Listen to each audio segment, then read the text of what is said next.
Good evening. Welcome back to the Orion Report. Tonight's reading is from the website www.urionism.org. It is called Spiritual Whoredom. Joining a religion or even a political party, signing on to an ideological cause, is to join yourself to the spirit, collective group spirit, its angel or demon, of that religion and or political party. When you worship God, a form or idea of God, or a god, idolatrous spirit, you are linking yourself to that spiritual entity, mind, will, as if in a relationship. Even the vain powers expect loyalty. They will favor those who are loyal. Every political and religious group favors the loyal and disdains the half-hearted and or sorta committed. Every power of heaven, purgatory, or hell disdains a false disciple. In marriages, in families, in government, a person who is self-centered, who is not loyal, who is not trustworthy and true, is regarded with disdain. In the spiritual world, they are harlots, the wandering stars, who cannot stay true to anything or anyone, and universally frowned upon by all factions above and below. Anyone who would be a Urian enters into a relationship with the spirit of it. There is no one person who is specifically chosen to be the physical, mortal husband of our faith. Faithful Urians are Uriah, are the spirit, and in union with the spirit thereof. Marriage, in the spiritual sense, is figurative. There are some weird sorts, marrying things like sex dolls, trees, their dogs, even the ghosts of dead pirates, whatever, etc. There are those who would enter in among us, make grandiose claims, and seek to elevate themselves in brazen and bizarre ways, without any record of membership or effort or merit therein. And we will cast out such apostates, who would overwrite our teachings and ways to suit their own delusions of grandeur.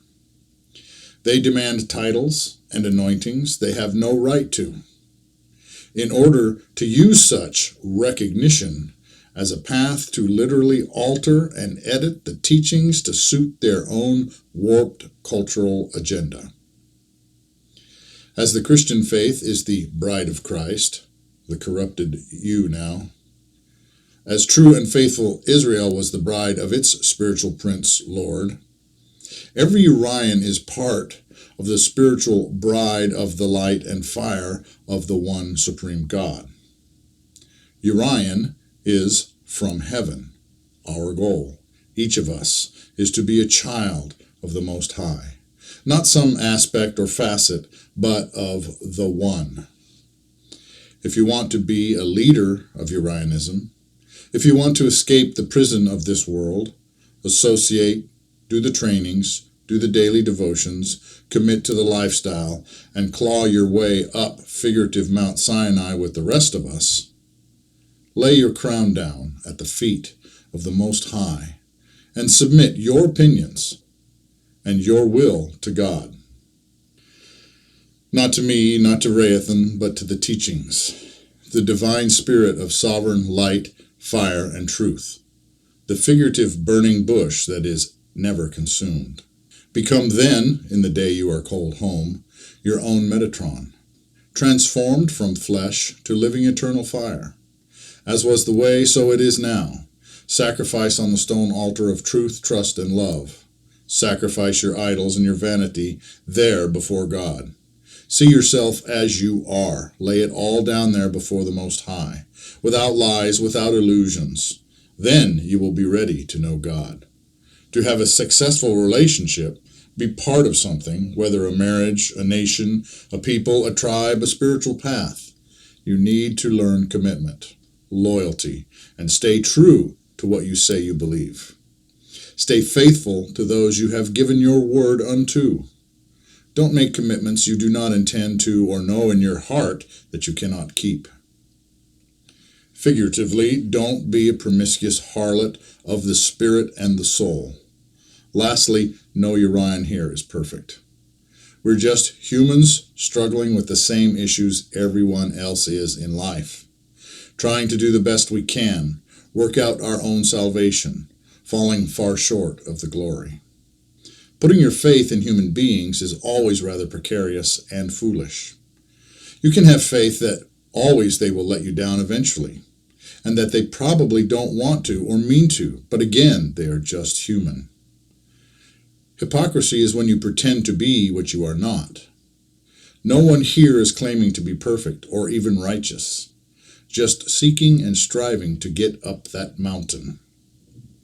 God wants you to be truthful with yourself and with God. People will just use your truth to rip to shreds. Dogs and hogs will rend and trample. Still, Urians, keep struggling with your demons. Keep wrestling with your angel. Keep clawing your way toward the one. But understand, in the end, it is the hand reaching back that will get you the rest of the way. The hand reaches back when you reach and strive toward it. The Bible, please read or listen to it on audio so that you will know what I am referencing, rather than always having to be spoon-fed. The Bible is over 3,000 years old, the oldest part being the Jewish scriptures, which Christians call the Old Testament. It originates in the Middle East, and many of its stories, ideals, with much of its moral code, is taken straight out of Mesopotamian, Middle Eastern codes from Sumerian and Babylonian sources. There is very little in the Bible that is actually unique from cultures that came before. Even the focus on just one God seems to originate from Persia, Zoroastrian, and Egyptian influences, the worship of Atum. The God of Israel, Yahweh El, indeed these names are older than Israel, originating in other religious traditions and god lists, and seems a distillation or convergence of various ideas about the supreme deity from earlier or other traditions of the Near East, An, Anu, El, Aten, or perhaps Ahura Mazda. I consider the Jewish Yahweh to be absolutely synonymous with the Islamic Allah and Baha of the Baha'i, the Sumerian An, the Mesopotamian and Hittite Anu, the Canaanite El, and the Persian Ahura Mazda. Even the Egyptian Aten and Atum Ra, and the Roman Greek Uranus. In truth, even the same entity worshipped by the ancient Chinese, Shangdi, and the grandfather or great spirit of Native American cultures. This unity of names certainly applies to the god of Urianism. Islam, Christianity, Judaism, Zoroastrianism, Atenism of the Egyptians. Monotheism has always been opposed by and opposed to the polytheistic religions of the world, the worship of many gods, and the comparatively loose moral codes that tend to come with the worship of many gods. In the Bible, Babylon, which was a city and nation, a crossroads, a hub of trade and a convergence of many cultures and religions, and as such it was very eclectic, diverse, and was also very pagan or polytheistic, having many gods, chief among them Marduk and Ishtar. From the perspective of the monotheistic prophets and visionaries of the Bible, Babylon represented a great evil that was often depicted in the terms of a harlot or whore. This was because she was like a nation who whored herself, loyal mainly to money and merchants. She took many figurative lovers, which is to say, she associated with all, had no loyalty to any one particular way or ideal, had many gods and many differing philosophies. Biblically, in the book of Revelation, she is considered the great whore, the mother of harlots, who rides the beast, the Antichrist. Revelation 17. Babylon, the prostitute on the beast. One of the 7 angels who had the 7 bowls came and said to me, "Come, I will show you the punishment of the great prostitute, who sits by many waters. With her the kings of the earth committed adultery, and the inhabitants of the earth were intoxicated with the wine of her adulteries." Then the angel carried me away in the spirit into a wilderness. There I saw a woman sitting on a scarlet beast that was covered with blasphemous names and had 7 heads and 10 horns.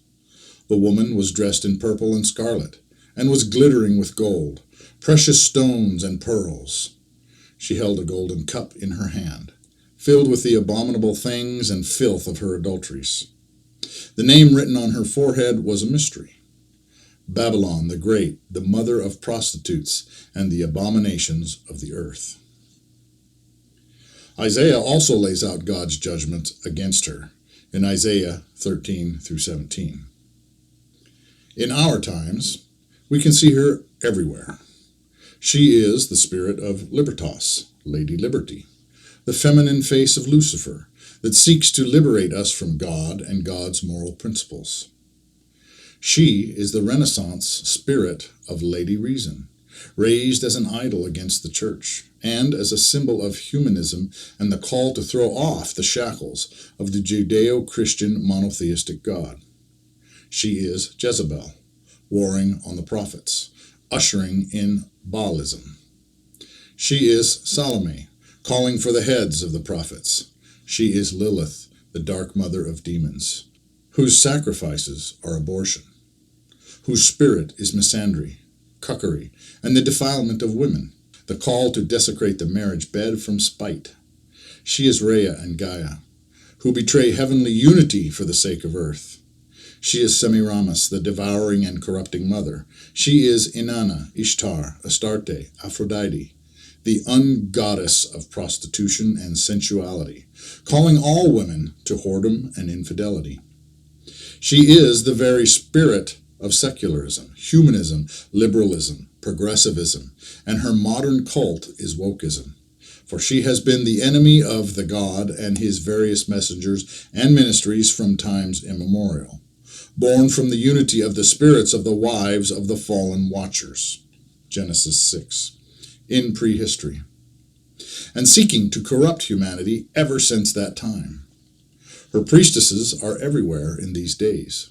Her sons are abominations, and her daughters ever defiant and willful in their rebellion. She is corrupting every church. Oddly, it is the beast that destroys her in the book of Revelation, but we see her devoured and transformed. You are what you eat. The beast, Antichrist, eats her, and she becomes the beast. As we see secular liberalism militarized and totalitarian, oppressive and viciously controlling, imposing a bizarre and godless vision on the world. So she, who is liberality, becomes tyranny. She who is most promiscuous demands absolute fealty unto herself, her ways.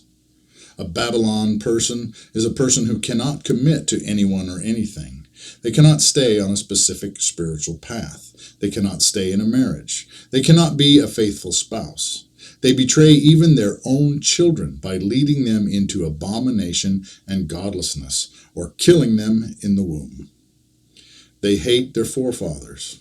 They betray their own peoples and nations. They sell out their souls for popularity or acceptance.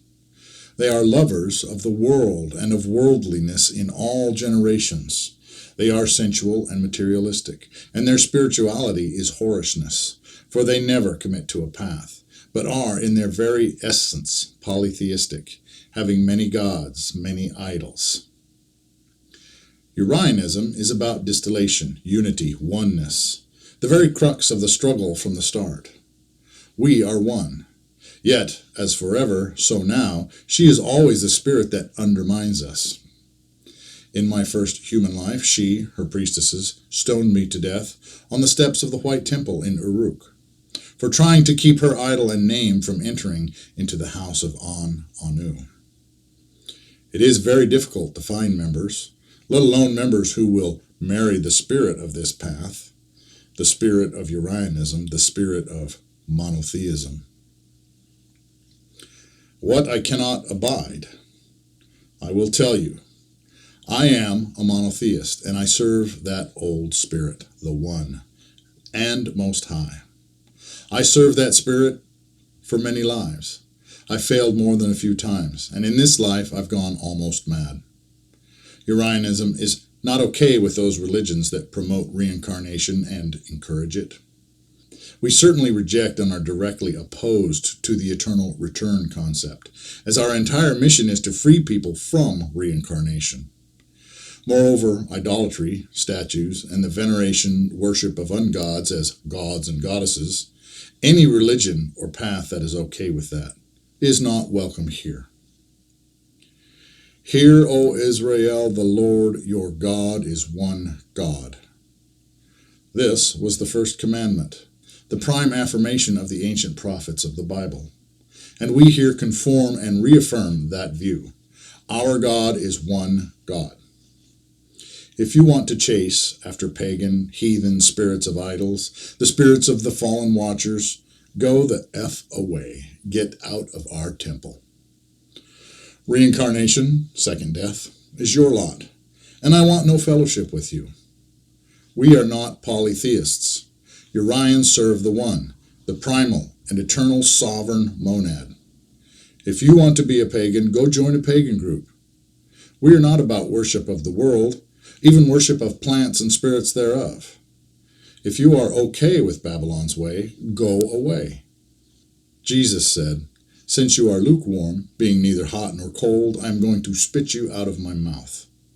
I spit you out of my mouth also, if you would be half from heaven, half Urian, half monotheist. There is no halfway to immortality. Maybe you just belong here, with the vain false gods of here." Thank you for listening. More readings to come. God bless you.